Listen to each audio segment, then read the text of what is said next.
Gender timeline. Noong ancient times, noong 3000 BCE to 500 CE, noong sinaunang panahon, hindi pa limitado ang konsepto ng gender sa dalawang kategorya. Maraming kultura sa buong mundo tulad ng India, Pacific Islands at Native American tribes ang kumikilala sa mga taong may gender identities na hindi lamang lalaki at babae. Halimbawa, matagal nang may hiraj sa India at two-spirits individuals sa Amerika na may espesyal na papel sa lipunan. Ipinapakita nito ang pagbabago pa masimula ang modernong siyensya. Malawak ang pag-unawa ng tao sa gender diversity. Dumako naman tayo sa Middle Ages, 500 to 1500 CE. Pagdating ng Middle Ages, naging mas mahigpit ang pagtingin ng gender dahil malaki ang impluwensya ng relihiyon. Ang lipunan ay nagsimula magpatupad ng mahigpit na gender norms kung saan ang lalaki at babae lamang ang tanging kinikilala at anumang paglabag dito ay kadalasang tinuturing na kasalanan o bawal. Dito nagsisimula ang dating mas maluwag na pananaw tungkol sa gender. At sa 70s to 18s,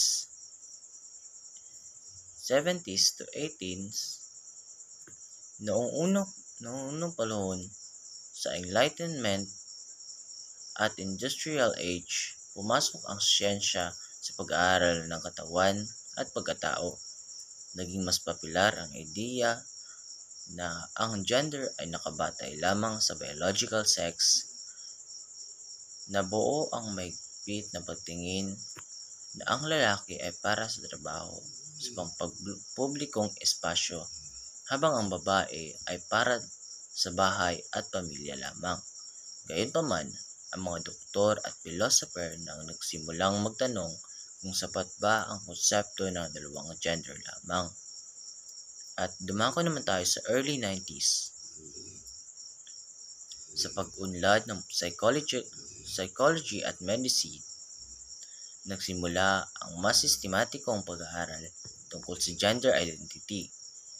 May mga early transgender pioneers na nag-transition at may mga klinikang nag-o-offer ng treatment kahit controversial pa lamang ito.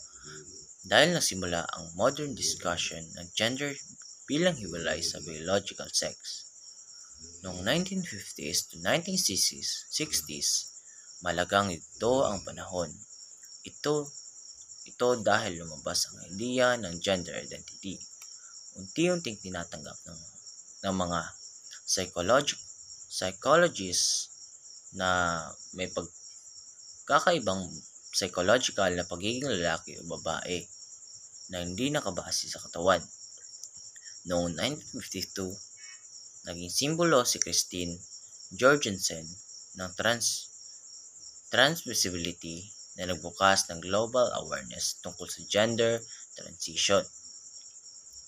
At noong 1970s to 1990s, lumakas ang feminist at LGBTQ+ movement na naghamon sa traditional na gender norms. Ipinapakilala ng mga scholars ang gender ay social construct at hindi simpleng biological. Naging mas vocal ang trans communities at nabuo ang mga termino tulad ng transgender, genderqueer at iba pa. Unti-unting natutunan ang lipunan na mas komplikado ang gender kaysa dati. At bangko naman tayo sa 2000s. Dahil sa internet at global communications, mas kumalat ang kaalaman tungkol sa iba't ibang gender identities. Maraming bansa ang nagpapatawad ng batas para sa gender recognition, gender neutral IDs at protection laban sa discrimination. Mas lumawak ang pagtanggap ng mga sa transgender, non-binary at gender fluid at iba pang identities. Sa panahon ngayon, mas nauunawaan na ang gender bilang spectrum at hindi bilang dalawang kahon lamang. Pero sa gender roles, ibang-iba tulad dun sa timeline gender. Dahil ang pagbabago ng gender roles sa iba't ibang panahon ay noong ancient times. Sa mga sinaunang lipunan, mas iba-iba ang roles ng bawat gender. Dahil ang kakaibahan ay maaaring maging leader, mandirigma o healer, depende sa kultura. Ang mga third gender individuals ay kadalasang may spiritual o ceremonial roles. Hindi pa rigid ang expectation ng mga lalaki at babae. At noong Middle Ages naman, naging mas patriarchal ang lipunan. Ang lalaki ay itinuturing na ulo ng pamilya at nagtataguyod sa pamilya, habang ang babae ay responsibilidad sa bahay at relihiyon lamang.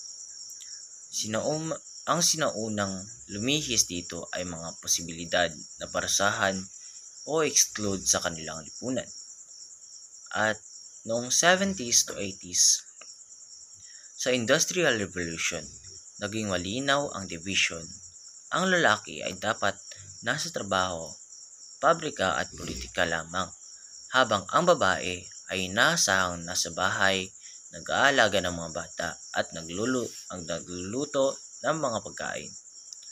Ang ganitong setup ay napatibay sa stereotype na malakas ang lalaki at mahina ang mga babae, kahit ito ay hindi totoo para sa lahat. At noong 1990s to 1950s, dahil sa mga giyera, napersa ang mga kababaihan na pumasok sa workforce habang ang mga lalaki ay nasa digmaan. Dito nagsimulang magbago ang pananaw ng lipunan. Pinatunayan ng mga kababaihan na kaya nilang gawin ang trabaho ng lalaki. Nagsisimula rin ang unang wave ng women's rights. At dumako naman tayo sa 1950s to 2000. Nagpatuloy ang pagbabago dahil sa feminism, civil rights movements, at LGBTQ+ activism. Unti-unting nabuwang ang ideya na may trabaho pang lalaki at trabaho pang babae. Lumitaw din ang mas malinaw na diskurso tungkol sa gender identity na nagpabago sa pagtingin ng lipunan kung anong ibig sabihin ng pagiging lalaki o pagiging babae. At dumako naman tayo sa 2000s. Mas fluid na ngayon dahil ang gender roles hindi na nakakulong ang lalaki sa pagiging breadwinner. At hindi limitado ang babae sa domestic roles. Kumbaga may mga lalaking full-time parents at may mga babaeng leaders, engineers at military forces. Kasabay nito, tinatanggap na rin ang mga taong may gender identities na hindi umaakma sa traditional norms nila. Ang konsepto ng gender ngayon ay mas inclusive at mas nakatuon sa personal identity at expressions. At yun lamang po. Maraming salamat.